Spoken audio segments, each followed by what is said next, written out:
Rebonjour, chers frères et sœurs. Voici que nous sommes à l'après-midi et la lumière du Seigneur nous illumine de plus belle. En ce jour 1er mai 2024, nous revenons sur le Seigneur apparaît à Marie de Magdala, c'est-à-dire Marie-Madeleine. Je cite, « Les deux disciples rentrèrent chez eux, n'attendant pas que le sépulcre vide leur révéla son secret. Mais celle qui les avait avertis, Madeleine, était revenue et se tenait en pleurs près du tombeau. Au milieu de ses larmes, elle s'inclina en pleurs. Elle s'inclina pour regarder comme Saint Jean à l'intérieur de la salle funéraire. Et elle vit deux anges vêtus de blanc, l'un à la tête, l'autre aux pieds de l'endroit où avait été placé le corps de Jésus. Peut-être n'y a-t-il rien qui soit aussi extatique que la douleur. Ni la joie, ni l'admiration, ni même la tendresse ne le sont au même degré. Il n'y avait au monde pour Marie-Madeleine, c'est-à-dire Marie Magdala, que le Seigneur Jésus-Christ. Le Seigneur était mort et son corps avait disparu. Le reste ne compte pas. Elle n'éprouve aucun effroi en face des anges, alors que les autres saintes femmes s'étaient enfuies, bouleversées. Que pourrait-il lui arriver maintenant que le Seigneur n'est plus? Elle est inattentive. Elle voit les anges, mais ce sont eux qui parlent les premiers.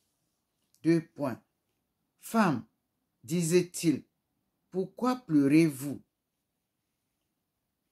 La réponse est polie, mais sobre. Elle n'a rien de la verbosité familière au sexe. C'est qu'on a enlevé mon Seigneur et je ne sais pas où on l'a mis. C'est exactement ce qu'elle a dit aux apôtres. Elle ne sait plus dire ni penser autre chose.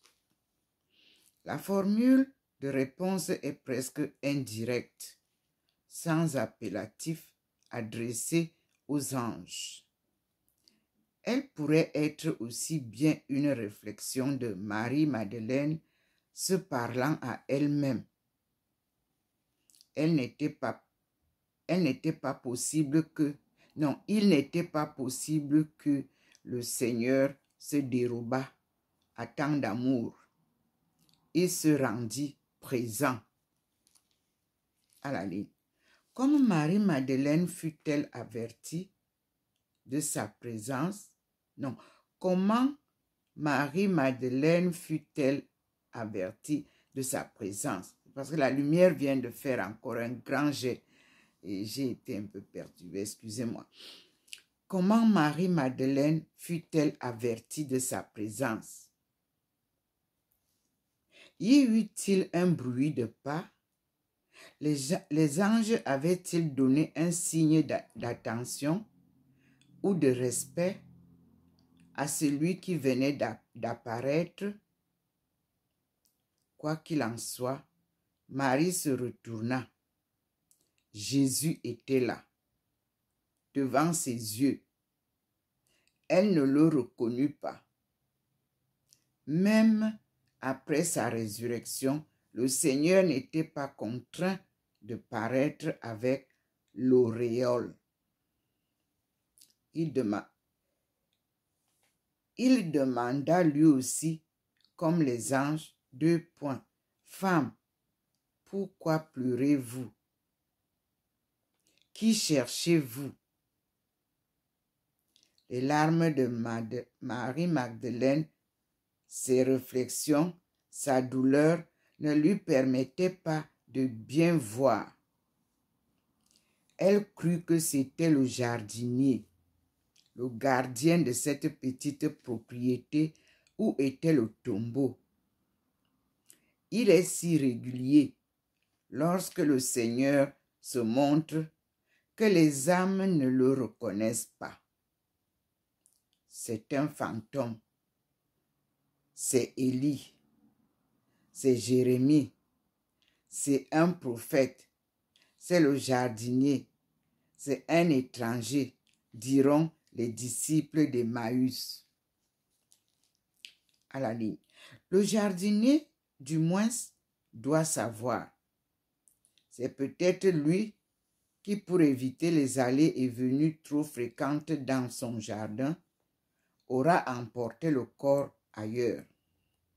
L'hypothèse est bien invraisemblable, en face surtout du suaire et des bandelettes.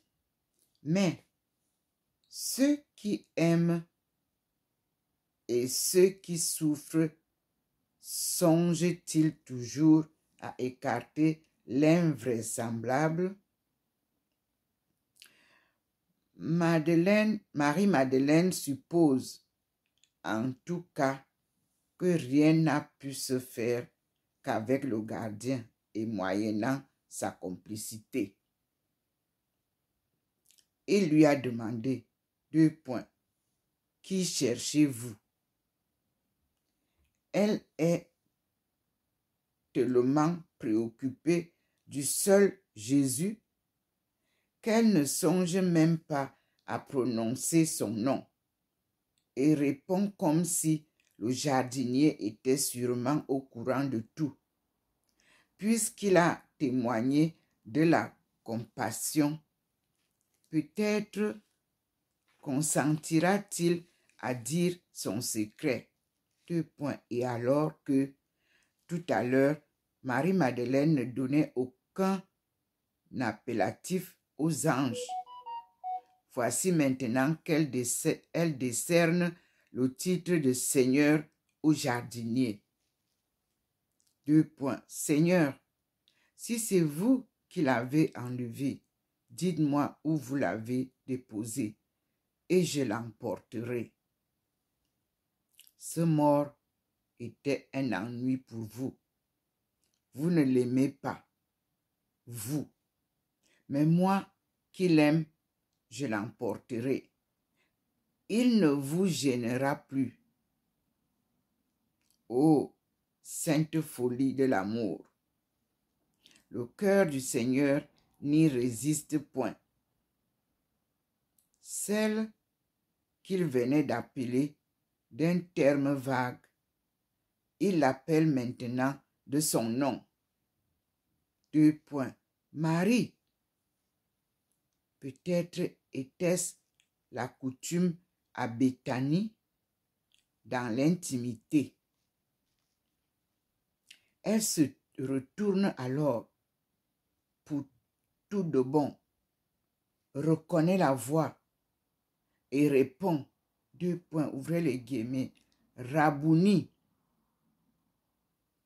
mon maître. Et elle tombe à ses pieds.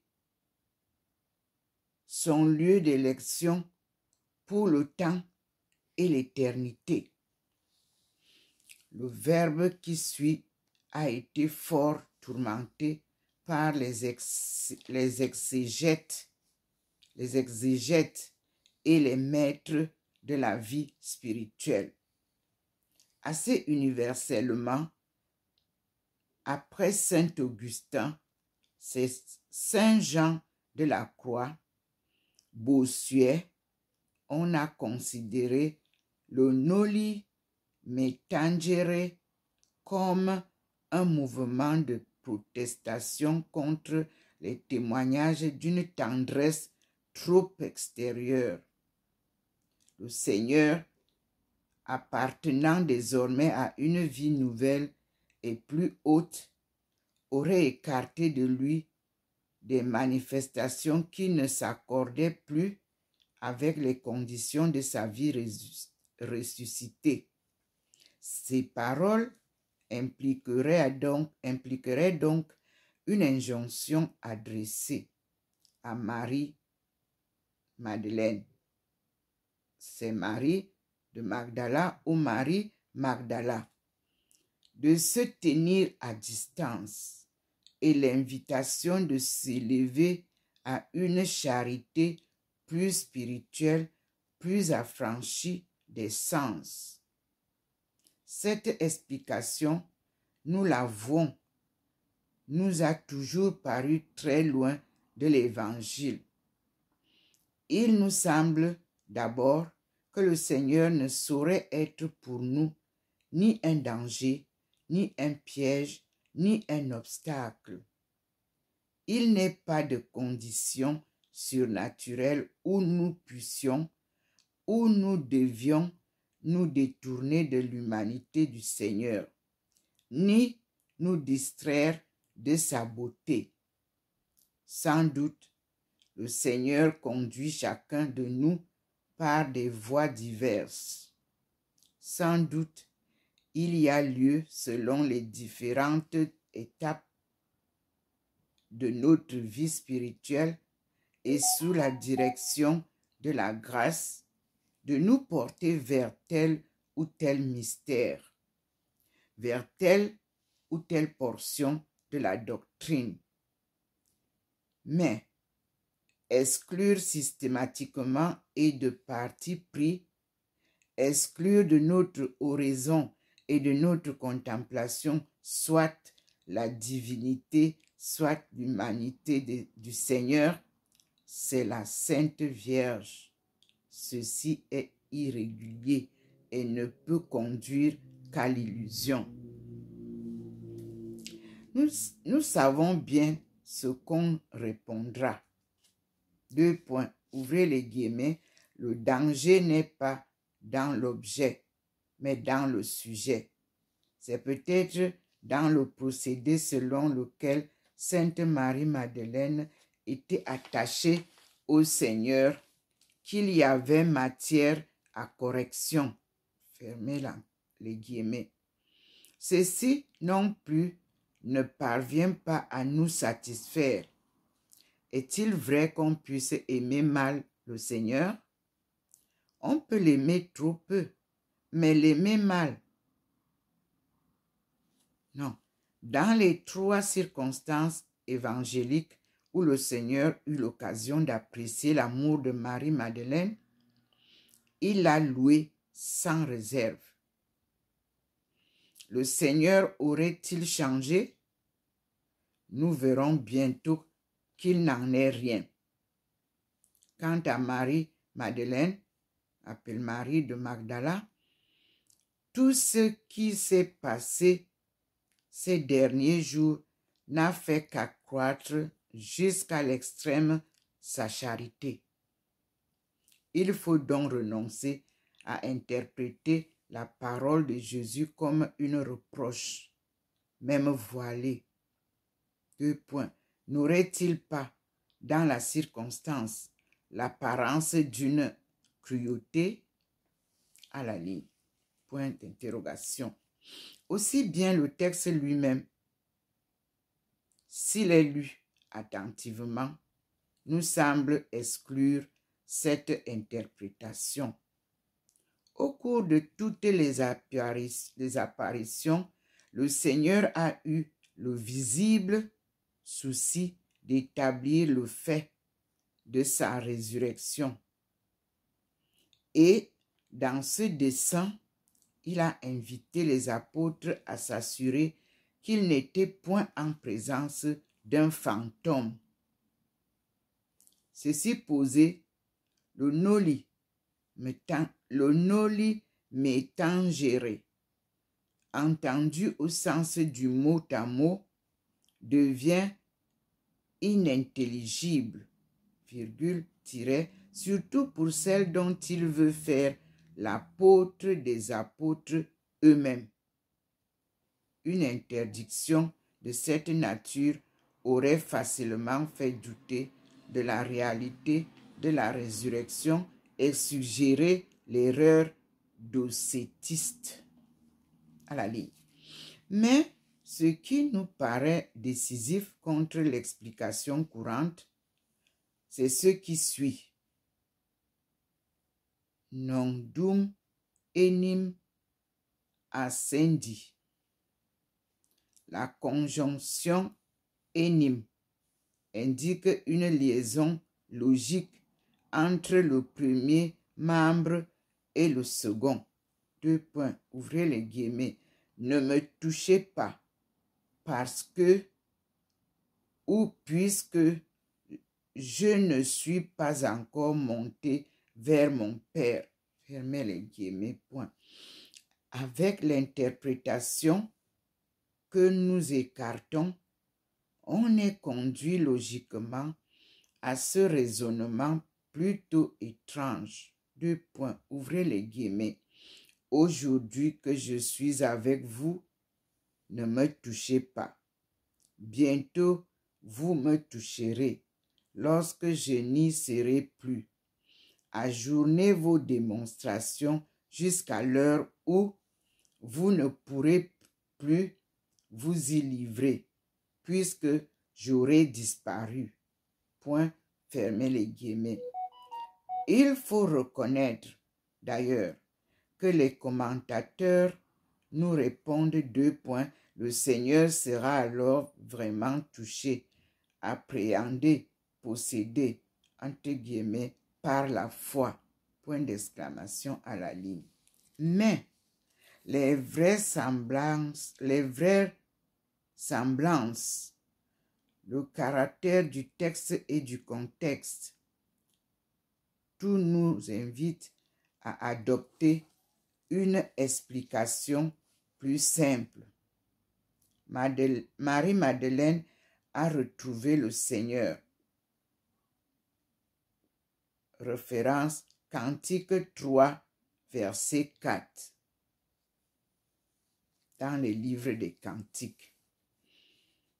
Dans l'effusion de sa tendresse et de sa joie, elle s'attache à lui, mais en quelque sorte désespérément, et semble ne plus vouloir quitter ses pieds bénis où elle a trouvé autrefois la conversion et le pardon, aujourd'hui la consolation souveraine. Le Seigneur ne s'y oppose pas. Silencieux, il laisse un instant toute liberté à l'amour de Marie-Madeleine.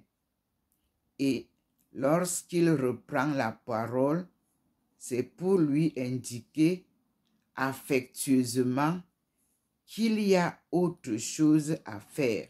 Deux points. Ouvrez les guillemets. Non, ne vous attachez pas à moi comme pour me retenir, comme si vous deviez me perdre aussitôt, comme si cette entrevue était la dernière. Nous aurons l'occasion de nous revoir, car l'heure n'est pas venue encore pour moi de remonter à mon Père. Mais elle viendra, et au lieu de demeurer ici, allez dire à mes frères, deux points, je monte vers mon Père, qui est votre Père, vers mon Dieu, qui est votre Dieu. Point, fermez les guillemets. Le Seigneur n'a donc pas changé. Deux points, c'est toujours la même tendresse, la même intimité au jour de la scène. Point à la ligne. Marie-Madeleine, comme tous ceux qui aiment, se prête aussitôt à sa volonté. Elle quitte le Seigneur et s'en va vers les disciples, non pas seulement vers les apôtres, mais vers tous ceux qui, avant la passion, paraissaient attachés à Jésus. Et elle leur annonce, elle leur annonce, ouvrez les guillemets, j'ai vu le Seigneur. Il m'a dit ceci, fermez les guillemets, l'apparition à Marie-Madeleine est la première dont fassent mention les évangiles, mais la piété chrétienne a deviné dès l'Antiquité, entre parenthèses, confère Cédulius Paschale Carmen 1, 5, vers 360 à 364. Donc, nous continuons. Que le Seigneur s'était montré premièrement à sa mère, resurrexi et adductecum sum. Étant donné le caractère tout privé de cette rencontre, on s'explique que les évangélistes qui rédigeaient un récit officiel et avec un dessein d'enseignement dogmatique aient jugé superflu de la raconter. Maintenant, nous voyons donc le témoignage de Luc. Là, nous venons de lire de la page 395 à la page 399 du livre de l'Évangile de notre Seigneur Jésus-Christ, le Fils de Dieu, tome 2, 23e 1000, écrit par Dom Paul Delatte, abbé de Solesmes, et publié par la maison Mam de Tours. Nous continuons la lecture. Elles quittèrent le tombeau. Ça, c'est Luc 24, versets 9 à 12. Elles quittèrent le tombeau et annoncèrent tout cela aux 11 et à tous les autres. C'était Marie-Madeleine, Jeanne, Marie, mère de Jacques, et les autres qui étaient avec elle, qui disaient cela aux apôtres. Verset 11. Et ces paroles leur parurent du délire, et ils ne les crurent pas. Verset 12. Mais Pierre se leva, courut au tombeau, et se penchant, il vit les bandelettes posées, et il se retira étonné à part soi de ce qui était arrivé.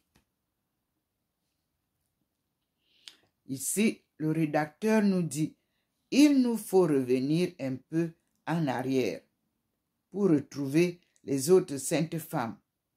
Marie, mère de Jacques, Salomé, Jeanne et leurs compagnes, alors que sur l'invitation des anges, elles s'en vont trouver les 11 apôtres et leur racontent tout ce qui s'est passé. Mais leur discours parut récit de gens en délire et ne méritant aucune foi. Il n'y avait donc chez les familiers du Seigneur nul enthousiasme qui les fit entendre ou espérer la résurrection. On voit aussitôt combien de tels aveux sont précieux pour l'apologiste. 2 points. L'incrédulité persévérante des disciples refute par avance l'affirmation rationaliste selon laquelle la résurrection serait simplement un rêve d'un fanatisme, de la naïveté, de l'hallucination. Point-tiret. Le témoignage de Marie-Madeleine, c'est-à-dire Marie Magdala, dit Saint Marc dans son chapitre 16, versets 10 à 11, n'eut pas plus de succès que celui de ses compagnes. Cependant, Saint Luc rappelle que Pierre se leva et courut au tombeau. S'étant penché pour regarder, il ne vit plus que les linges et s'en retourna chez lui dans l'admiration de ce qui était arrivé. C'est sans doute l'abrégé de ce que nous a dit Saint Jean. Lisons maintenant Matthieu 28, du verset 9 au verset 15. Et voici que Jésus s'avança au-devant d'elle, disant, : Je vous salue. Elles s'approchèrent, saisirent ses pieds et l'adorèrent. Verset 10. Alors Jésus leur dit, ne craignez point, allez annoncer à mes frères qu'ils doivent se rendre en Galilée. C'est là qu'ils me verront. Verset 11 de Matthieu chapitre 28. Lorsqu'elles furent parties, quelques-uns des gardiens vinrent dans la ville et racontèrent au prince des prêtres tout ce qui s'était passé. Ceux-ci se réunirent avec les anciens, tinrent conseil et donnèrent une forte somme aux soldats, disant, verset 13, dites, ses disciples sont venus la nuit et l'ont enlevé pendant que nous dormions. Verset 14, et si cela parvient aux oreilles du gouverneur, nous l'apaiserons et nous vous mettrons à couvert. Verset 15, ils prirent l'argent et firent comme on leur avait enseigné. Et ce bruit s'est répandu chez les Juifs jusqu'à ce jour. Fin du chapitre de Matthieu 28, du verset 1 au 15. Nous continuons la suite de la page 400. Nous sommes là à la 8e partie du chapitre 1. Et là, nous sommes face les pèlerins d'Emmaüs. Les saintes femmes s'éloignaient, leur mission terminée, lorsque Jésus leur apparut et dit, venant au-delà d'elles, les salua le premier. Elles l'approchèrent, se prosternèrent à ses pieds et les embrassèrent. Alors Jésus leur dit, ne craignez point, allez annoncer à mes frères qu'ils doivent se rendre en Galilée. C'est là qu'ils me verront. Fermez les guillemets. Le message est en substance identique à celui qui a été donné par l'ange selon saint Matthieu et saint Marc. À quel moment eut lieu cette nouvelle apparition? Après que les femmes eurent quitté les disciples, semble-t-il. Sinon, elle leur aurait dit, comme Marie-Madeleine, nous avons vu le Seigneur. Fermez les guillemets.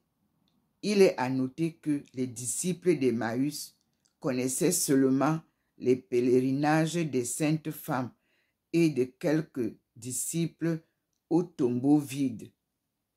Ils n'ont encore entendu parler d'aucune apparition du Seigneur.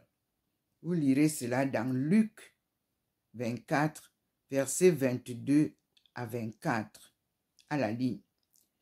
C'est après cette rencontre de Jésus et des saintes femmes, nous dit saint Matthieu, que parmi les gardiens du tombeau, quelques-uns rentrèrent à Jérusalem et rencontrèrent au prince et racontèrent au prince des prêtres tout ce qui s'était passé.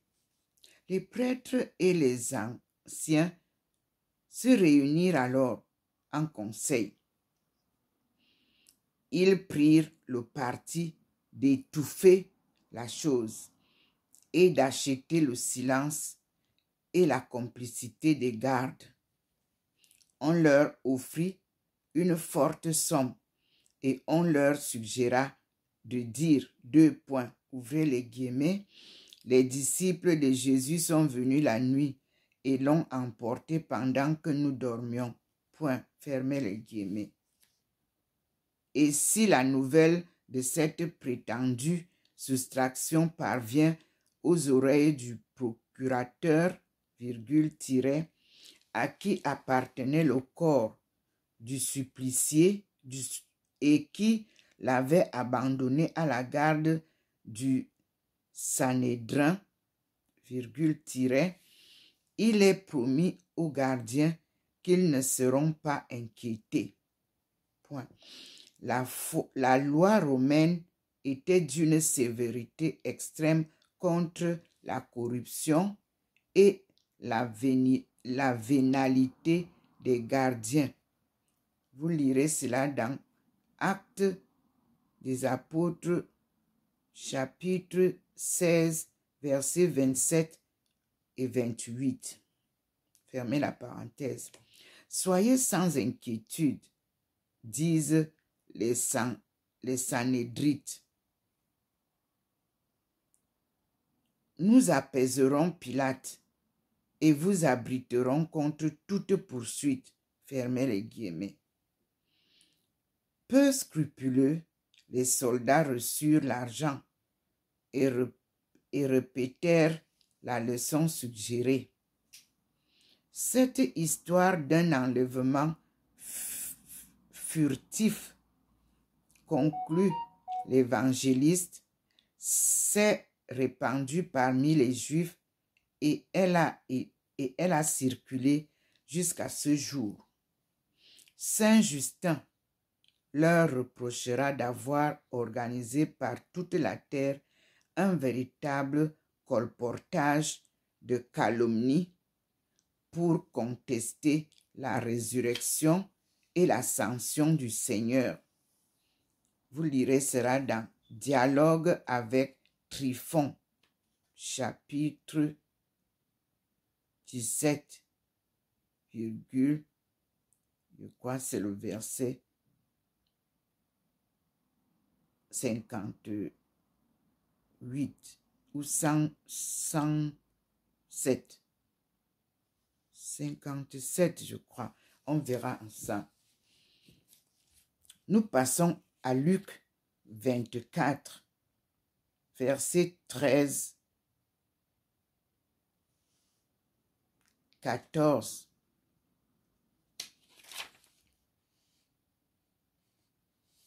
Et 15. Je lis. Et voici que 2 d'entre eux allaient, ce même jour, à un bourg situé à une distance de 60 stades de Jérusalem, portant le nom d'Emmaüs. Et ils dévisaient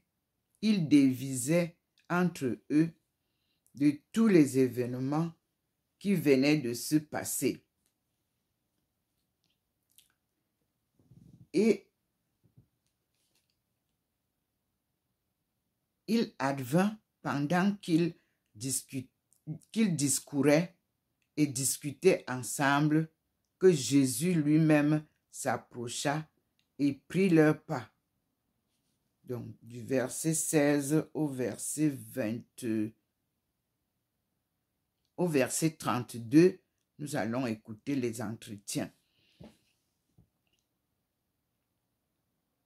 Mais leurs yeux étaient retenus pour qu'ils ne le reconnaissent pas. Et il leur dit, « Quels sont les discours que vous échangez ensemble en marchant? Et pourquoi êtes-vous triste? » Et l'un d'eux, celui qui avait nom Cléophas, répondit et lui dit, « Vous êtes le seul pèlerin dans Jérusalem qui ignoriez ce qui s'y est passé ces jours derniers. » Il leur dit, « Quoi donc? » Et ils dirent, « Il s'agit de Jésus de Nazareth, qui était un prophète puissant en œuvre et en parole devant Dieu et devant tout le peuple. Les grands prêtres et nos princes l'ont livré pour être condamné à mort et l'ont crucifié. Pour nous, nous espérions qu'il était celui qui doit racheter son peuple. On a mis là Israël. Et à chaque fois que j'arrive sur Israël, je suis bloqué. Comprenez donc qu'il y a problème. Nous continuons et nous mettons son peuple. Et maintenant, avec tout cela, c'est le 3e jour aujourd'hui, depuis que ces événements ont eu lieu. Quelques-unes des femmes qui sont avec nous nous ont fort effrayés. Avant le jour, elles sont allées à la tombe. Elles sont allées à la tombe. Non, elles sont allées au tombeau. Verset 23. Et n'y trouvant point son corps, elles sont venues dire qu'elles ont vu aussi une apparition d'ange qui le déclare vivant. Verset 24. Quelques-uns des nôtres sont allés au tombeau. Ils ont trouvé les choses dans l'état où l'avaient dit les femmes, mais lui, ils ne l'ont pas trouvé. Verset 25. Et il leur dit, « Ô insensés et pesants de cœur, lorsqu'il s'agit de croire ce dont ont parlé les prophètes, » point d'exclamation. Verset 26 nous dit, « Ne fallait-il pas que le Christ souffrit cela et qu'il entrât ainsi dans sa gloire? » Verset 27. « Et commençant par Moïse et tous les prophètes, il leur expliquait dans toute l'Écriture ce qui le concernait, lui Jésus. » Verset 28. « Et ils arrivèrent près du bourg où ils allaient. » Excusez-moi. Je prends une gorgée d'eau.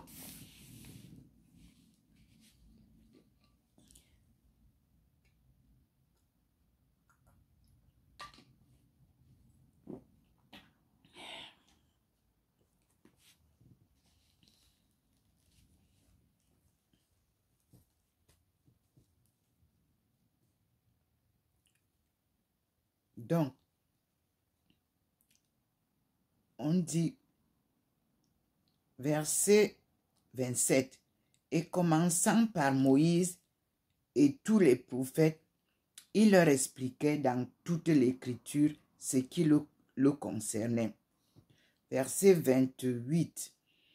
Et ils arrivèrent près du bourg où ils allaient, et il feignit d'aller plus loin. Verset 29. Et ils le retinrent, disant, demeurez avec nous, car le soir vient, et la journée est bien avancée déjà. Et il entra avec eux. Verset 30.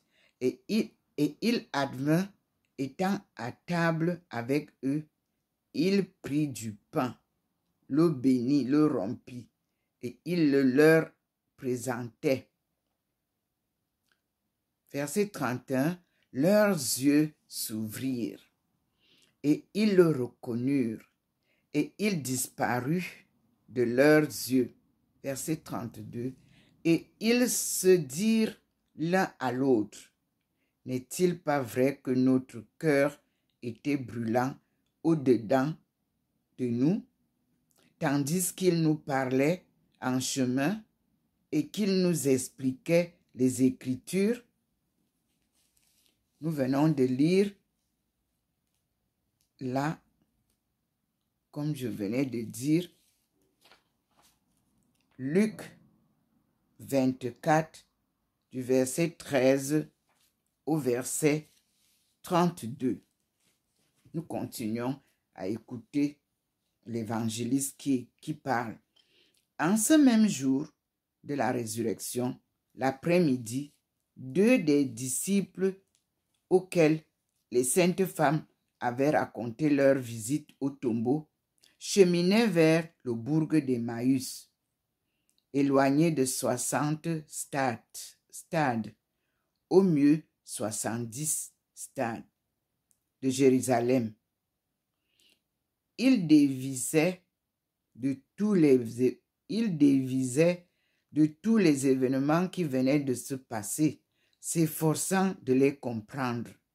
Le Seigneur était dans leurs pensées, dans leurs soucis, dans leurs paroles. Et voici que sous la forme d'un pèlerin venant de Jérusalem, il se rendit présent, se joignit à eux et prit leur pas. Ouvrez les guillemets. Mais leurs yeux étaient retenus. Ils n'étaient pas en état de le reconnaître. Fermez les guillemets. Nous devons nous souvenir que chez un ressuscité affranchi désormais de la mortalité, il y a maîtrise absolue de l'âme béatifiée sur le corps. Les dots que décrivent les théologiens, entre parenthèses, agilité, clarté, impassibilité, subtilité, fermez la parenthèse, ne sont que le témoignage réel, la traduction de cet état du corps spiritualisé. Même en dehors de ce privilège, on conçoit, surtout dans l'état d'anxiété des 2 disciples, qu'une légère modification dans les traits, dans la voix, dans le regard, dans le vêtement du Seigneur ait suffi pour les empêcher de le reconnaître. Saint Marc, au cours d'une mention rapide donnée aux voyageurs d'Emmaüs, dit que Jésus leur apparut, entre guillemets, sous une forme différente, fermez les guillemets, et vous lirez cela dans Marc chapitre 16, verset 12. On entrevoit aussi le motif de cette disposition divine. 2 points. Le Seigneur voulait être avec ses disciples extérieurement, de la même manière qu'il était dans leur esprit, ce qui, entre guillemets, retenait leurs yeux, fermez les guillemets, et obscurcissait leur regard. C'était l'imperfection, la défaillance intérieure de leur foi. Le Seigneur ressuscité était pour eux l'inattendu. Dirons-nous qu'il y avait mensonge à se voiler aussi. Ainsi, je reprends. Le Seigneur ressuscité était pour eux l'inattendu. Dirons-nous qu'il y avait mensonge à se voiler ainsi? Pour qu'il y eût mensonge, il faudrait que le Seigneur fût tenu ou se soit engagé à se montrer toujours dans toute la splendeur de sa gloire. Les 2 disciples y avaient-ils droit? Nous sommes à la page 404, 8e partie, chapitre 1, les pèlerins d'Emmaüs. Il semble qu'à l'arrivée du Seigneur, la conversation se soit interrompue. Ce fut Jésus qui rompit le silence. 2 points, ouvrez les guillemets. De quoi parliez-vous donc, tous les deux, en marchant? Fermez les guillemets. Et ils s'arrêtèrent attristés. C'était la question même du Seigneur qui les peinait. Fermez, ouvrez les guillemets, la parenthèse. Nous suivons ici le texte original alors que la Vulgate fait dire au Seigneur lui-même, 2 points, pourquoi êtes-vous triste? Point d'interrogation, fermez les guillemets. Elle renouvelait leur perplexité et leurs souvenirs. Il fallait bien pourtant répondre à cette sympathie. L'un des voyageurs, celui dont l'Évangile a retenu le nom, Cléophas, s'enhardit. 2 points, ouvrez les guillemets. Vous êtes le seul, dit-il, des pèlerins arrivés à Jérusalem qui ignoriez ce qui s'y est passé ces jours derniers. Point d'exclamation, fermez les guillemets. L'affaire avait fait assez de bruit, point virgule, et virgule, pour les disciples, elle seule présentait de l'intérêt. Ouvrez les guillemets. Quoi donc? Demanda le Seigneur. Et ils répondirent, prenant peut-être tour à tour la parole. 2 points, ouvrez les guillemets. Il s'agit de Jésus de Nazareth, qui était un prophète puissant en œuvre et en parole, devant Dieu et devant tout le peuple. Les princes, les prêtres et nos gouvernants l'ont livré pour être condamné à mort et l'ont crucifié. Point. Pour nous, nous espérons qu'il était celui qui doit racheter Israël. Je vous dis bien que quand j'arrive à Israël, enlevez ça, qui devait racheter son peuple. Et nous allons comprendre. Mais encore, avec tout cela, aujourd'hui est le 3e jour depuis que ces événements ont eu lieu. Il est vrai, quelques-unes des femmes qui sont avec nous ont rapporté des choses bien étonnantes. Parties de grand matin pour le sépulcre, elles n'y ont point trouvé son corps et sont venues nous le dire, ajoutant que les anges leur ont apparu et déclaré qu'il est vivant. Puis, quelques-uns des nôtres sont allés au tombeau et ont trouvé les choses dans l'état décrit par les femmes. Mais lui, ils ne l'ont pas vu. À la ligne. À l'information des deux pèlerins, il ne manquait vraiment rien. Tous leurs renseignements étaient exacts et complets. Cette idée même du troisième jour, entre guillemets, aurait pu leur rappeler la grande promesse et les mettre sur la voie de l'espérance. Au lieu de cela, une conclusion découragée. 2 points. Nous espérions, disait-il, sperabamus. Et l'étranger prit la parole à son tour, avec un accent d'autorité, mais sans se dévoiler encore. Ô homme, dont l'intelligence et le cœur sont lents à croire tout ce qu'ont dit les prophètes. Point d'exclamation. Ne fallait-il pas que le Christ souffrit et qu'il entrât ainsi dans sa gloire? Point d'interrogation, fermez les guillemets. La parole du Seigneur appuie d'une façon emphatique sur l'inomnibus. Il faut croire à tout ce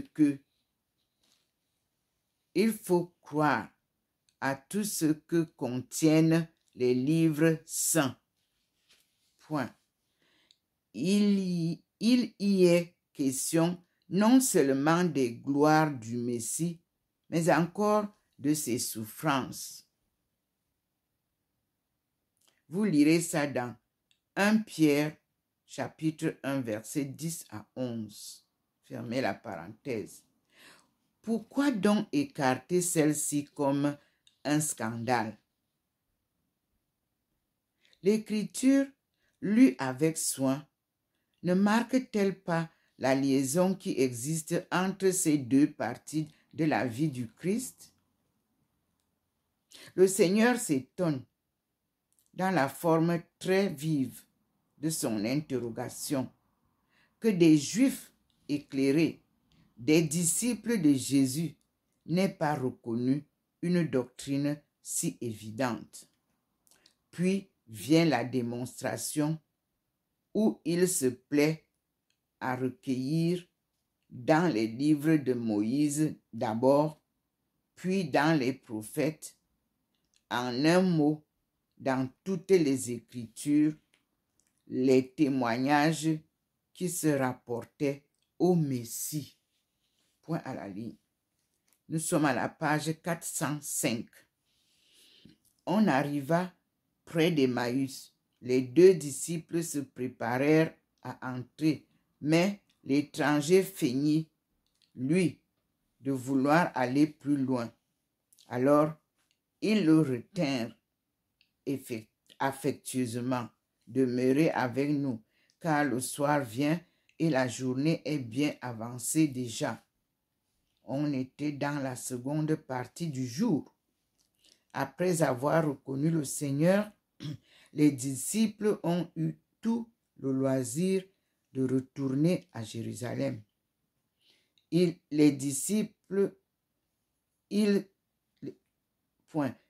entra, consentit à rester avec eux et à partager leur repas.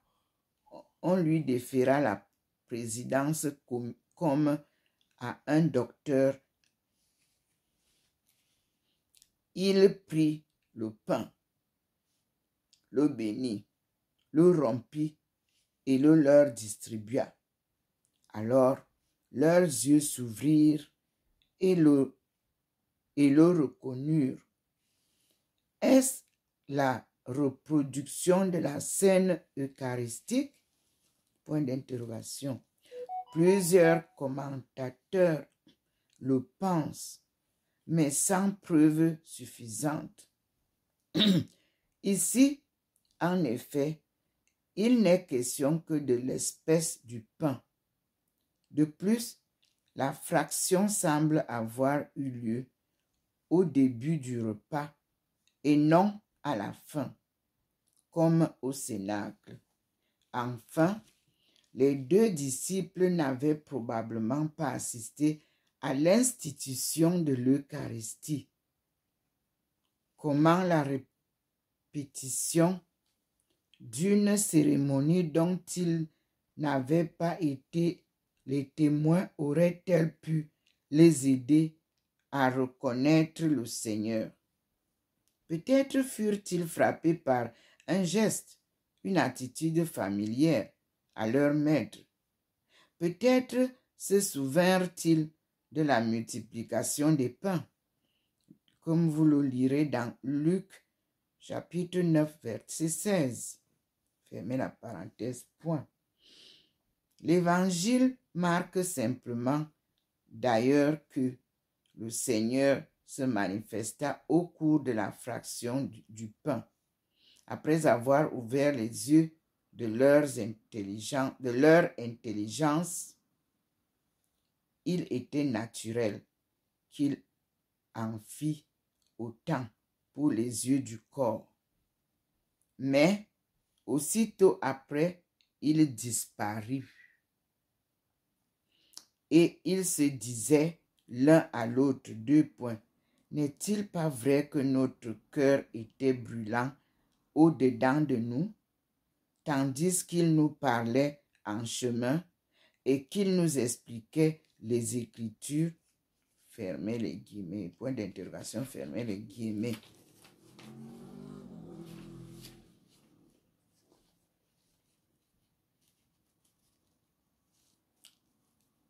Et là, nous sommes avec Luc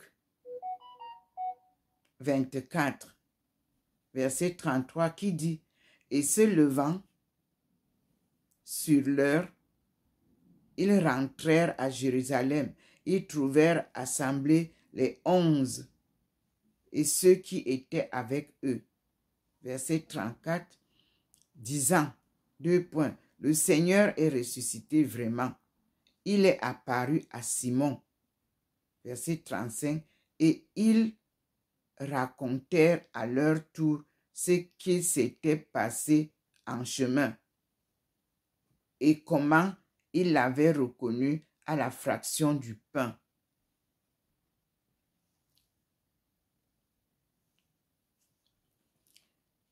Verset 36 de Luc chapitre 24. Il parlait encore que Jésus se présenta au milieu d'eux et leur dit, 2 points, la paix soit avec vous. C'est moi, ne craignez pas. Verset 37. Mais troublés et épouvantés, ils pensaient voir un esprit. Verset 38. Et il leur dit, pourquoi vous troublez? Pourquoi ces pensées qui s'élèvent dans vos cœurs? Verset 39. Voyez mes mains et mes pieds, c'est bien moi. Touchez et voyez. Un esprit n'a ni chair ni os comme vous. M'envoyez à voir. Verset 40. Et ayant dit cela, il leur montra ses mains et ses pieds. Verset 41. Mais ils ne croyaient pas. Encore. Dans leur joie, ils étaient interdits. Il leur dit, avez-vous ici quelque chose à manger? Verset 42. Ils lui présentèrent un peu de poisson grillé et un rayon de miel. Après en avoir mangé devant eux, il prit le reste et les leur distribua. Jean, chapitre 22, verset 19 à 23. Je lis. Donc le soir de ce jour, le premier de la semaine, alors qu'étaient enfermées les portes de la maison, alors qu'étaient fermées les portes de la maison où les disciples s'étaient réunis, par crainte des Juifs, Jésus vint et se trouva au milieu et leur dit, 2 points, la paix soit avec vous. Verset 20, ce qu'ayant dit, il leur montra ses mains et son côté. La joie fut vive pour les disciples de voir le Seigneur. Verset 21, il leur dit donc une seconde fois, la paix soit avec vous. Comme le Père m'a envoyé, moi aussi je vous envoie. Verset 22, ayant dit cela, il souffla et leur dit, recevez le Saint-Esprit. Verset 23, à ceux dont vous remettrez les péchés, ils sont remis. À ceux dont vous les retiendrez, ils sont retenus. Page 407. Sans perdre un instant, les pèlerins d'Emmaüs quittent Emmaüs. Les pèlerins, quittent Emmaüs et rentrent à Jérusalem.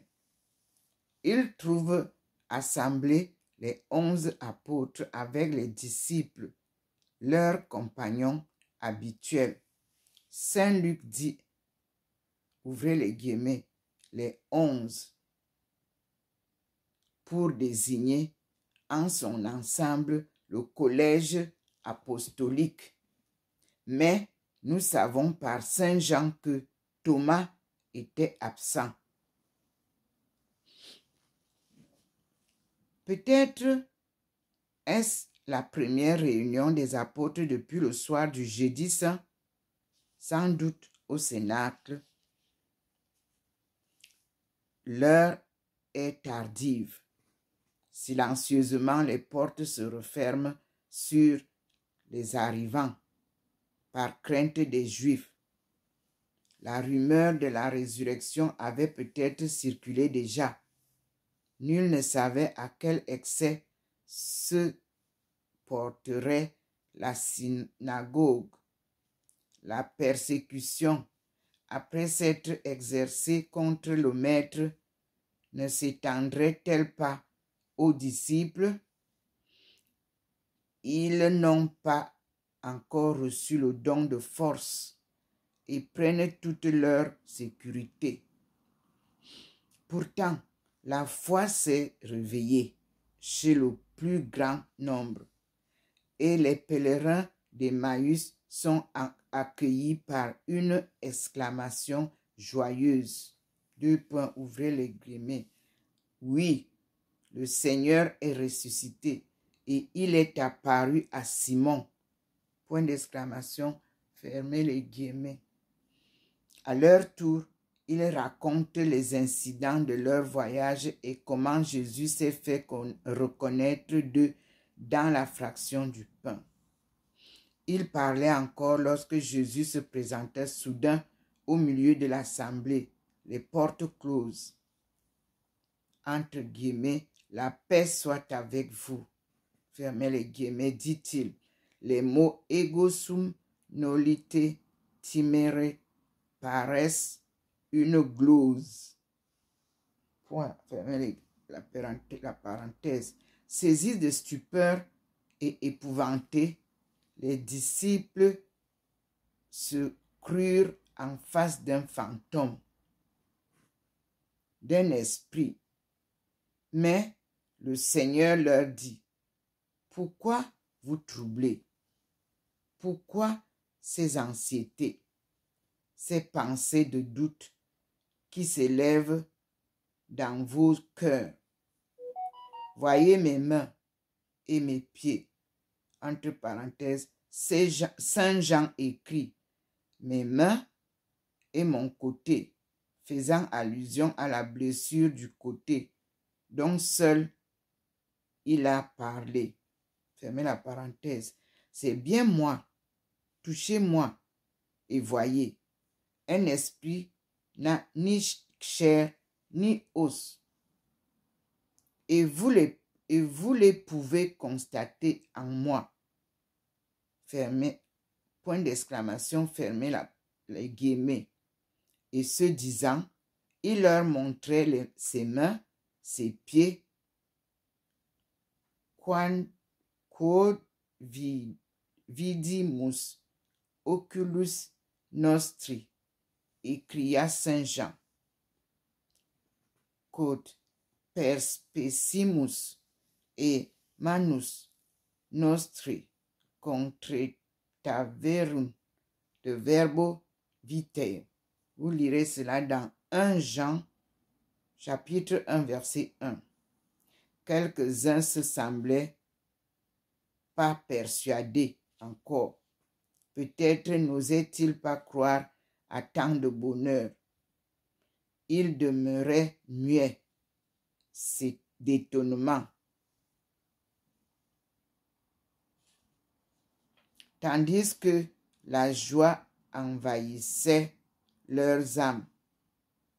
Et le Seigneur s'applique à fournir toutes les preuves qui peuvent les convaincre de la réalité de sa vie physique. 2 points. Ouvrez les guillemets. Avez-vous ici, leur dit-il, quelque chose à manger?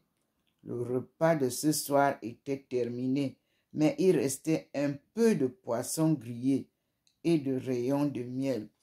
On les lui présentait. On les présenta au Seigneur, qui accepta et mangea devant eux, montrant là que le corps ressuscité est un vrai corps, bien que manger ne lui soit pas nécessaire pour réparer une usure qui n'existe plus. Manger lui demeure possible. Entre parenthèses, les éditions critiques ne portent pas que le Seigneur distribua les restes aux disciples et elles omettent aussi la mention des rayons de miel. Fermez la parenthèse, point. À la ligne. Si nous avions ici autre chose à donner qu'une glose rapide, nous devrions observer que les œuvres de Dieu réussissent par les procédés qui ne sont pas les nôtres. Au point de vue humain, tout l'effort du Seigneur a échoué. La pensée d'un royaume spirituel qui n'a jamais été comprise par les Juifs a succombé au calvaire. Ses apôtres eux-mêmes et ses premiers disciples l'ont abandonné. 2 points. Ce grand travail divin s'est donc dépensé en pure perte. Point d'exclamation. Or, c'est à l'heure même où il semble que tout soit perdu que tout commence. Les conquérants que le Seigneur choisit pour se soumettre son royaume spirituel et s'emparer de toute l'humanité sont les mêmes qui ont fui qu'il y a 3 jours et qui maintenant se sont enfermés et verrouillés de peur dans le cénacle. Point. Ouvrez les guillemets. La paix soit avec vous. Point d'exclamation. Fermez les guillemets. Répète le Seigneur. Dans cette première entrevue, il ne fait aucune allusion à la défaillance des siens. Aujourd'hui, que toutes choses sont nouvelles, il n'y a de place que pour la paix et la joie. Son souhait, Pax Vobis n'a rien de la banalité du salut ordinaire. Il contient l'effusion d'une paix surabondante en vue de l'investiture que va suivre, ouvrez les guillemets, comme mon Père m'a envoyé, moi aussi je vous envoie. Point, fermez les guillemets. Le Fils a l'autorité du Père et l'œuvre à laquelle il convie ses apôtres est celle-là même à laquelle il a consacré sa vie. C'est la même mission, la même autorité, la même doctrine, le même dessein, l'alliance avec Dieu de toutes les âmes baptisées. Point à la ligne. Ayant parlé ainsi, il souffla sur eux. Les apôtres pouvaient interpréter ces symboles en se rappelant la création. 2 points. Ouvrez les guillemets. Dieu souffla sur la face de l'homme un souffle de vie, et l'homme reçut une âme vivante. Et factus et homo in animam viventem. Fermez les guillemets. Vous lirez cela dans Genèse chapitre 2 verset 7. C'était par un souffle de sa bouche que le Seigneur avait autrefois donné à l'homme la vie naturelle. 2 points. Un rite divin analogue établissait les apôtres dans une vie plus haute. Lorsque saint Paul décrit les différences qui existent entre le premier et le second Adam, il nous dit que le premier a été doué d'une âme vivante, factus exprimus homo Adam, in inhuman viventem. Mais le second, novissimus Adam, in spiritum vivificatem.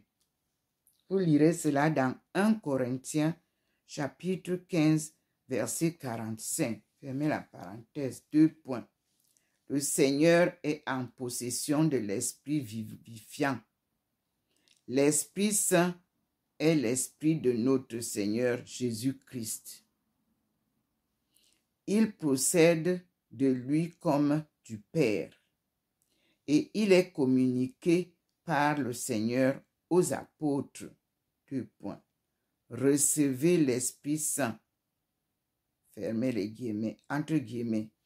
Recevez l'Esprit Saint. Le dessein de Dieu étant de composer une humanité nouvelle, entre guillemets, le corps du Christ, fermez les guillemets, à la fois mystique et réel, il faut bien que ce corps soit animé de l'esprit même du Seigneur. Toute œuvre de sanctification est, en effet, appropriée à la troisième personne, expliquent les théologiens. Et la personne divine qui est le lien de la Sainte Trinité devient aussi le lien de tout ce qui est uni à Dieu. À la ligne. Mais on ne se demandera peut-être, non, on se demandera peut-être si cette effusion du Saint-Esprit ne fait pas double emploi avec celle de la Pentecôte. Autant qu'il est possible de ramener à des catégories précises les œuvres surnaturelles, il semble que l'effusion du jour de la Pâque, l'effusion du jour de Pâques soit tout à la fois et personnelle aux apôtres et partiel quant à son objet. Virgule tiret, réel néanmoins et actuel. Deux points. Il ne faudrait pas traduire accipiter comme s'il y avait accipietis, dans le sens d'une promesse. Mais enfin, ce n'est pas encore l'effusion opulente de la Pentecôte avec les manifestations charismatiques variées. Ce n'est pas encore l'animation par l'Esprit de Dieu de tout le corps de l'Église, la création de tout considérable d'ailleurs, puisqu'elle a pour objet la rémission des péchés. Point à la ligne. Ouvrez les guillemets, recevez l'Esprit Saint. Les péchés seront remis à qui vous les remettrez, retenus à qui vous les retiendrez. Fermez les guillemets.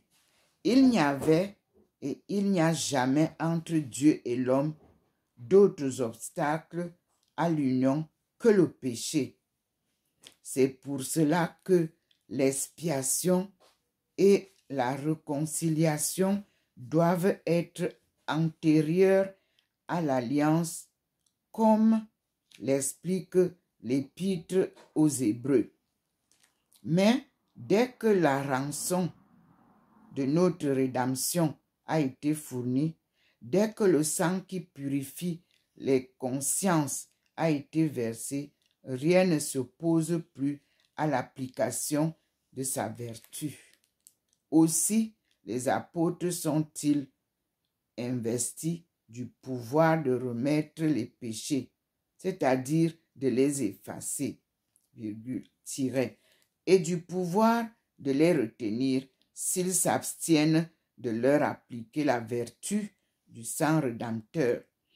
On peut remarquer au sujet de ce texte d'abord que le péché, étant une dette contractée envers Dieu et une souillure intérieure, ne peut de soi être remis que par Dieu seul. Point virgule. Les Juifs l'avaient proclamé jadis devant le Seigneur. Quis potes dimiter peccata nisi solus Deus. Vous lirez cela dans Marc chapitre 2 verset 7. C'est la question qu'on a posée, que Jésus a posée. Je la relis. Les Juifs l'avaient proclamé jadis devant le Seigneur. C'est une question. C'est donc un pouvoir essentiellement divin qui est conféré aux apôtres. Point. Tiret.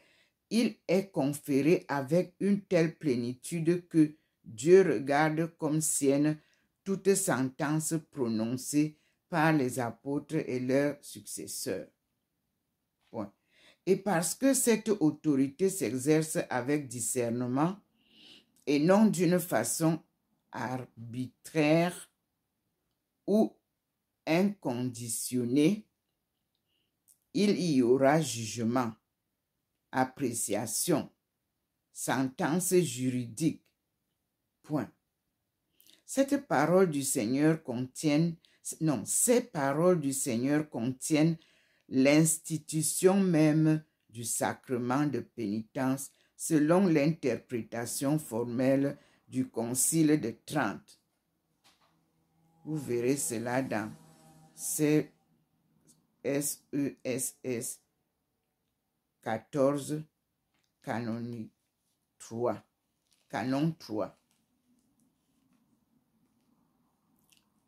Maintenant, nous voyons Thomas. Le Seigneur se manifeste à Thomas.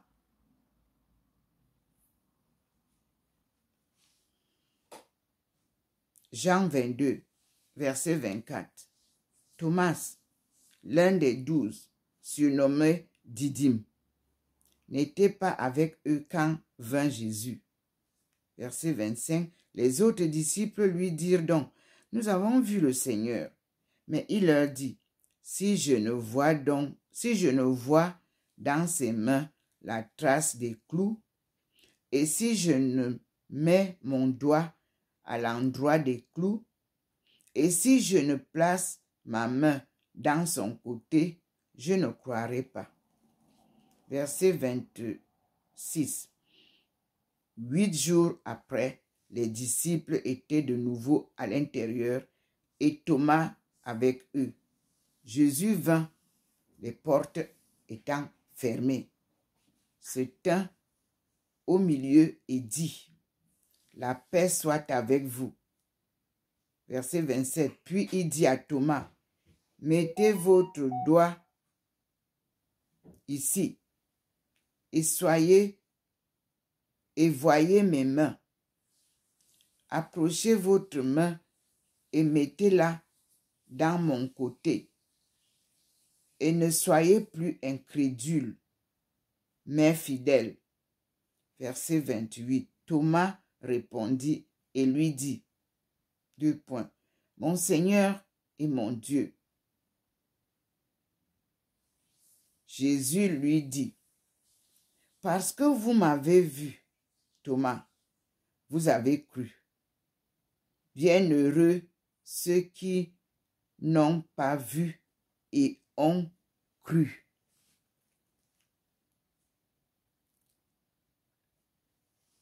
À la vérité, beaucoup d'autres miracles ont été faits par Jésus en présence de ses disciples, encore qu'ils ne soient pas consignés dans ce livre. Verset 31. Ceci a été écrit pour que vous croyiez que Jésus est le Christ, le Fils de Dieu, et que par la foi, vous ayez la vie dans son nom.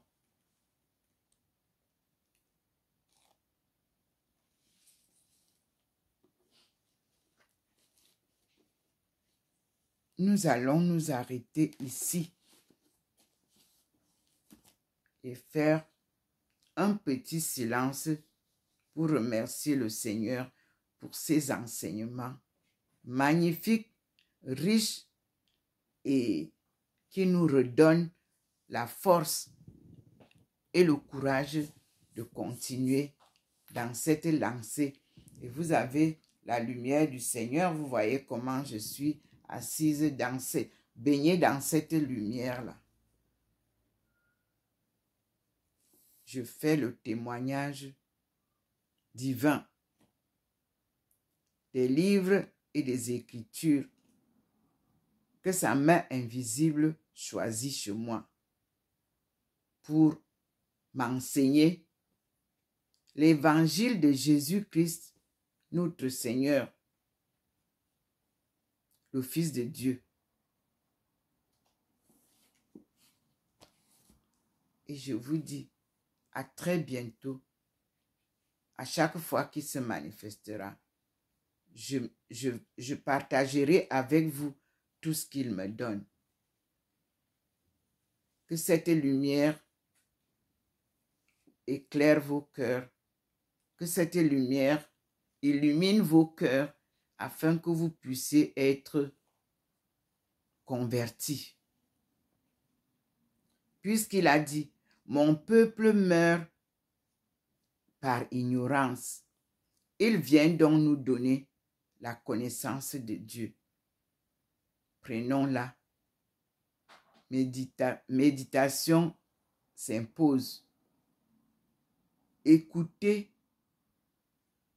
méditez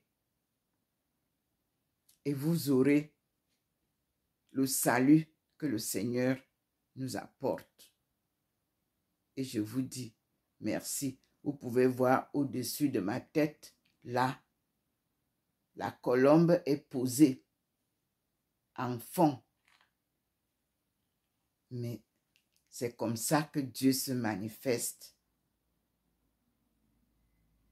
Et je vous dis, Qui croit sans voir aura ce qu'il veut voir.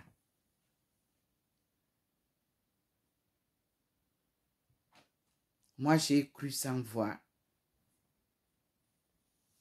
Pendant des années, je vous ai dit que Jésus était noir.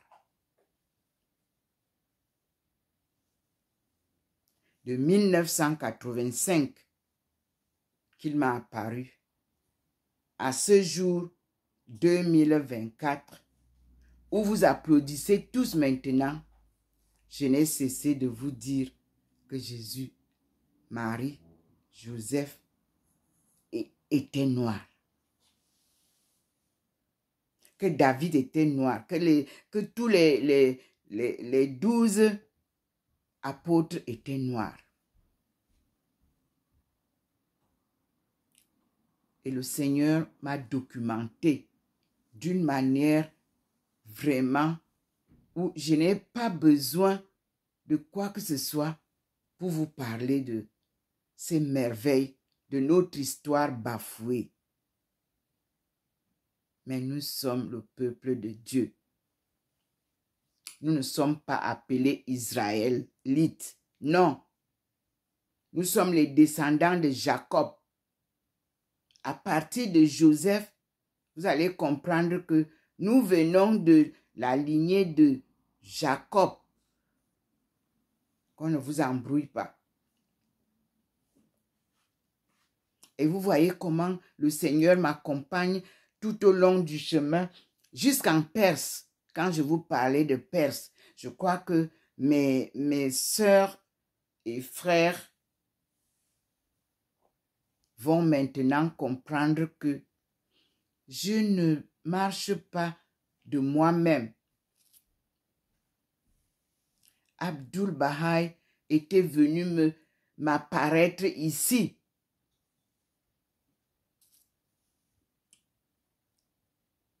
En 2021. Il m'a invité à entrer au Carmel. Une très jolie maison, un grand jardin. Il m'a enseigné une chanson comme Jésus m'avait enseigné la chanson.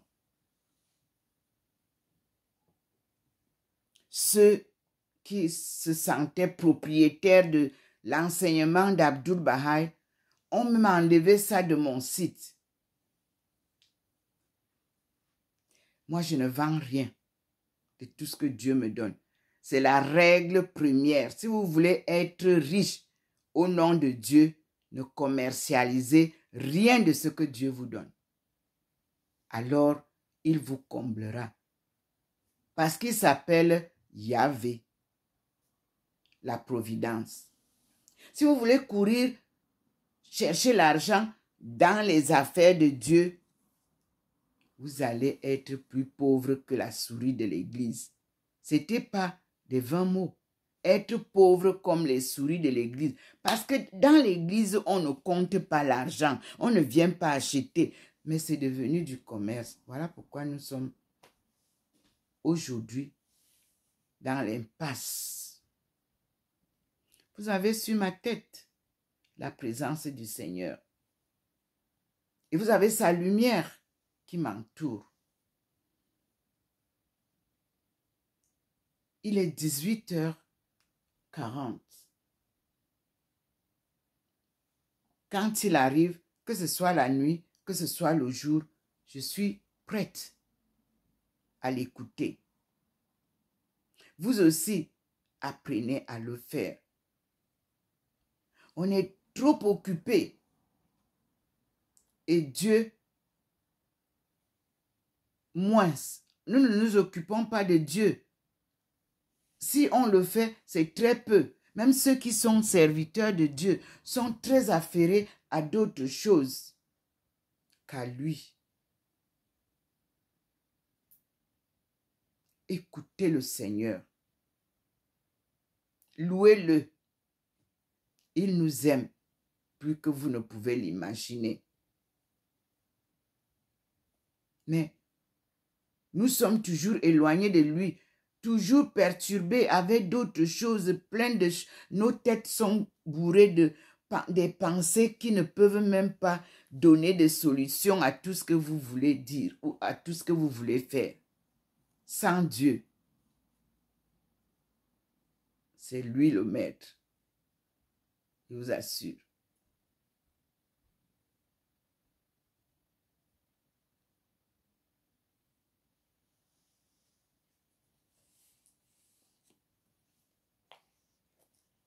Remettez-vous à lui. Et tout ce qu'il vous dit, faites-le. Regardez comment je découvre les mandingos.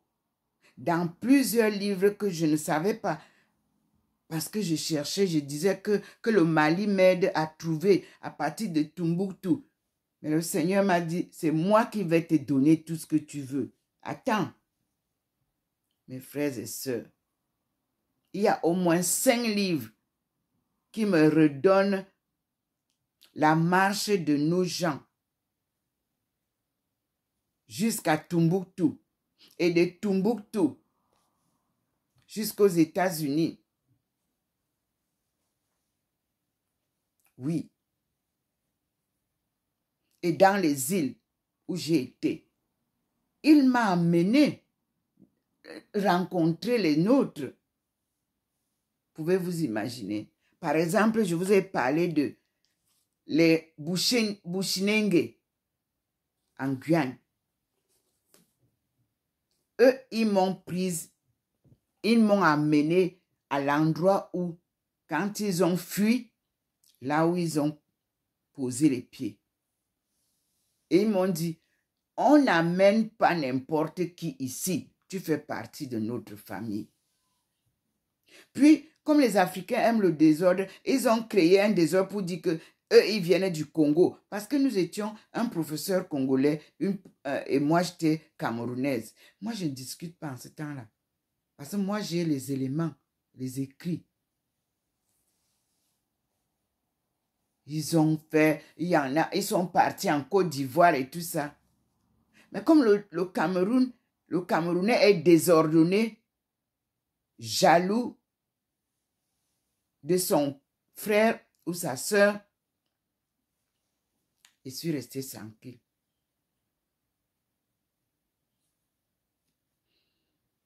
Aujourd'hui, je peux vous raconter tout ce que je raconte là, librement. Je n'ai pas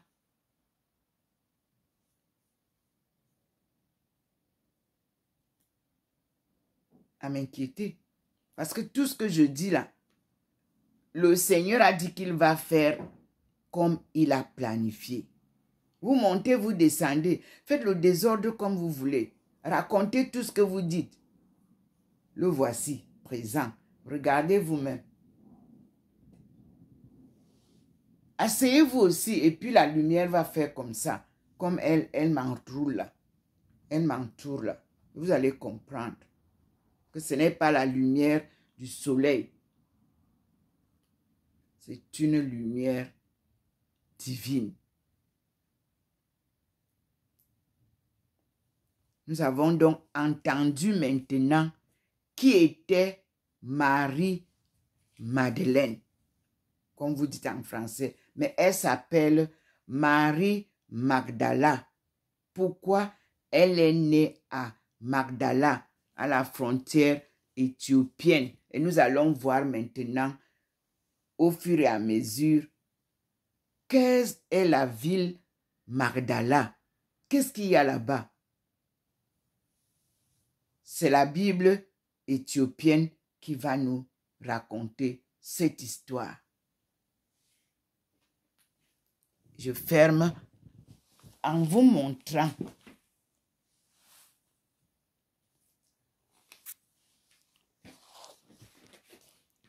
voici en anglais Ethiopia Today. Ici, c'est Stanford University Press. Mais c'est en anglais. Vous voyez l'introduction, on dit que Ghana, the road to independence, 1999 to 1957, third edition, F.M. Bourret. Qu'est-ce qu'on dit? Symbolic of the new political, social, and economic changes in Africa was the emergence of the new independent state of Ghana in 1957. This timely and carefully documented survey analyzes the problems the Gold Coast faced as it slowly moved toward independence and has been revised to include recent information about the organization and functioning of the new state. Formerly published under the title The Gold Coast, this book has been called a valuable contribution, a clear, factual summary, and well-balanced judgment of complicated problems. The American Historical Review. And you have another in the same, French West Africa. Virginia Thompson and Richard Adloff, the authors of Minority Problems in Southeast Asia, here present a major work on the vast and important tropical area of Africa under French administration. No general work on the federation as a whole has hitherto been available to the English reading public.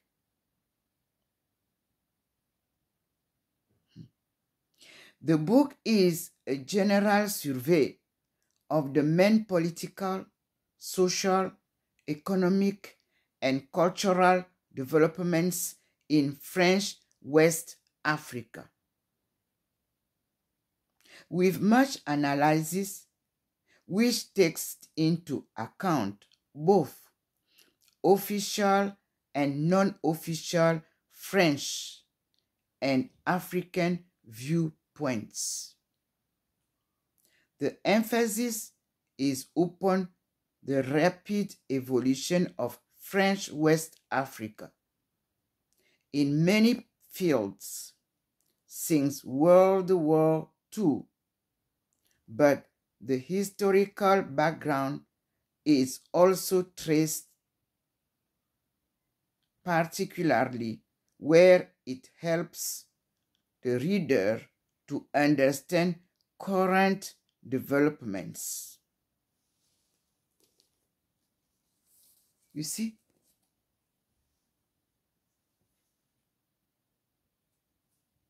Voyez comment le Seigneur sentit.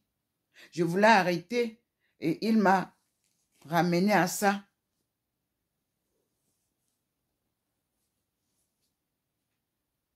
Et je vous rappelle que ça, pour ce qui est du linguistique, Günther Tessmann, je l'ai acheté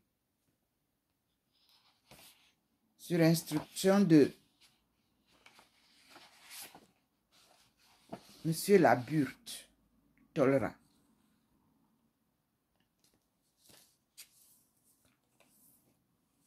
Et en 2013, les sœurs des États-Unis, Holy Face Devotion, m'ont envoyé ça.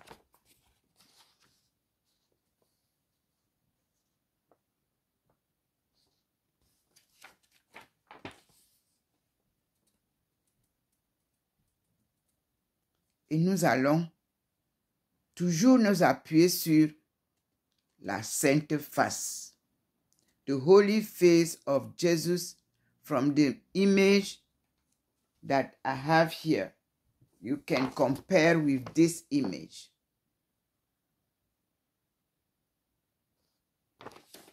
And as I said, this image is called the veil of Saint Peter Basilica, Rome. This veil is kept in St. Peter's Basilica, Rome. But it is called there the Holy Face of Jesus from the image of Veronica Veil. Le jour que le Seigneur m'a apparu, il m'a dit, ça, c'est ma face. C'est Marie de Magdala à qui j'ai donné cette face. Sur le foulard qu'elle est venue m'essuyer la sueur pendant que je subissais tous les outrages que vous pouvez imaginer. Et je continue à dire que c'est à Marie de Magdala que Jésus a laissé ce souvenir. Et il me l'a donné en photo et je comprends aujourd'hui pour que je vous montre que cette photo-là représente le voile de Marie de Magdala. Elle a essuyé la face de son mari quand on le tapait de partout. Il lui a laissé sa face sur ça. Les écrits sont là. Avec Dieu, il ne faut pas tricher. Si vous trichez avec Dieu, ça ne marche pas. Ça n'ira pas loin. Marie-Madeleine, c'est à elle que Jésus a laissé ça. J'ai reçu ça le 8-10-2013 pour que je prenne comment ça se passe, pour que j'institue, pour que je puisse... tout ça. Ils m'ont dit, our first internet website was a small page within the overcomeproblems.com. In 2005, a year later, in 2006, due to growing popularity, we branched out a new dedicated domain. Donc, j'avais mis de côté dans le livre-ci. Vous voyez, c'est comme ça que le Seigneur me montre ces choses-là. Donc, Immaculée Heart, je ne suis pas là-bas. Je parle de la face du Seigneur. C'est lui, notre Sauveur. C'est lui qui est mort sur la croix pour nous. Et sa maman ne s'est jamais mise en scène. Elle est toujours restée très discrète. Donc, c'est son fils qui est mort sur la croix pour nous, que nous honorons. Et même Marie-Madeleine a toujours été aussi très discrète, mais très dynamique. Elle a tout quitté. C'était une femme très riche de son temps, pour ceux qui ne le savent pas. Ce n'était pas celle que vous badigeonnez de tous les mots là. À Dieu la gloire. Merci Seigneur. Et vous voyez que le Seigneur nous rejoint avec the French in Indochina. Et tout ce qu'il y a dont on parle du Vatican II. Voici les 16 documents conciliaires que j'ai. Je n'ignore pas ce qui se passe là-dedans. Même si les écrits sont autre chose et les actes autres, mais je suis ce qui est écrit. Et je respecte le Seigneur.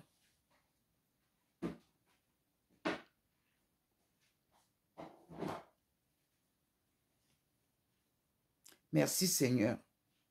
Vous pouvez voir comment je suis assise accompagnée de cette belle lumière. Et au-dessus de moi, vous avez vu là, je vous montre. Le Seigneur vous montre les merveilles. C'est une Malingi Thérèse. Et vous voyez à côté de moi, il y a une personne. Ici, il y en a une. Le Christ se pose souvent sur mes épaules en signe d'agneau. C'est comme ça que le Seigneur se représente. On va faire juste le dernier silence. J'espère qu'il ne va pas me... Je crois qu'il va me laisser pas, arrêter. Et puis, nous lui disons merci.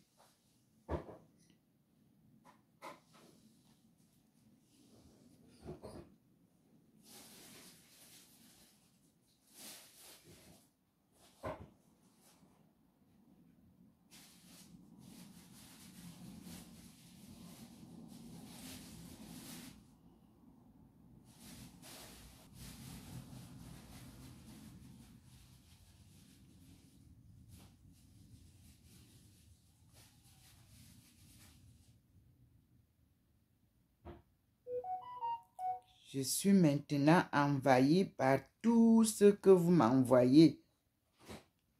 Mais je ne peux pas publier tout ça. Non, je publie juste ce que je peux.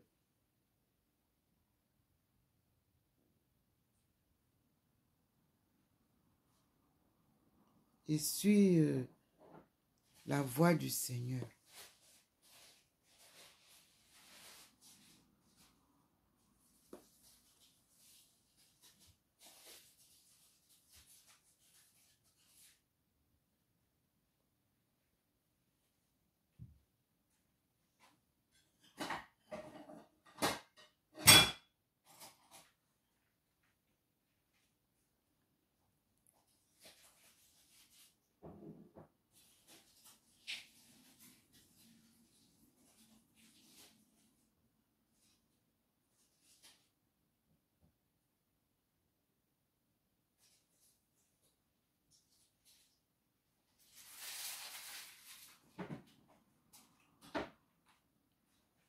Je vais prendre la chanson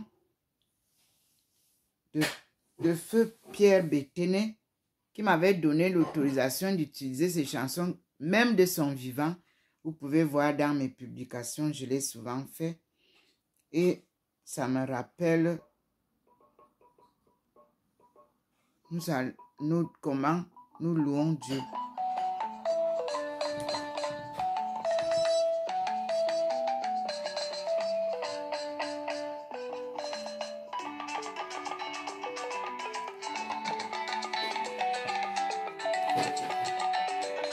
C'est un frère à moi, mais il est décédé.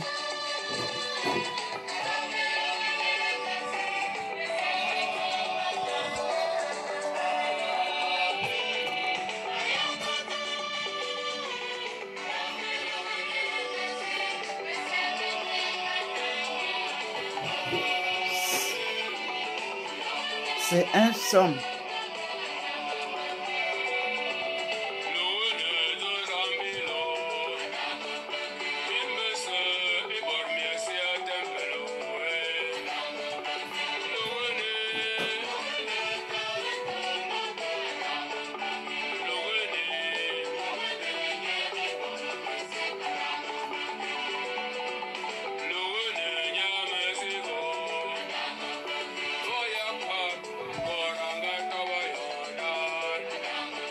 Mvoko Jacob.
Merci Seigneur. Merci à mes frères pour cette musique traditionnelle qui accompagne. Donc, j'ai vu la liste de tout ce que vous avez envoyé. Je prendrai soin de choisir en fonction des messages que je reçois. Et ça a été ce que j'ai reçu ce matin. Et je vous dis merci parce que comme je disais, il faut bien que nous puissions encore louer Dieu comme cela se faisait quand j'étais encore enfant. Tous les psaumes, nous les récitions. Tous les proverbes, nous les récitions. Et ça permettait à ce que les enfants, en écoutant, apprennent quelque chose de très important pour la vie. Tous les chants étaient bien en nos langues maternelles. Merci pour cet envoi et nous allons continuer à prier pour la paix, la justice et la réconciliation avec Dieu. Et je vous souhaite une bonne soirée et à demain si Dieu le veut. Je suis Dr Ndomo Melingi Thérèse. Aïcha est mon nom chinois et mon nom musulman.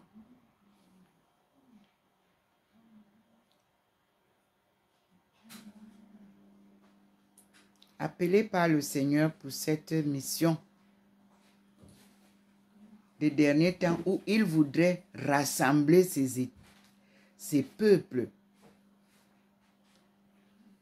La mission va vers ce que Abdul Baha a initié.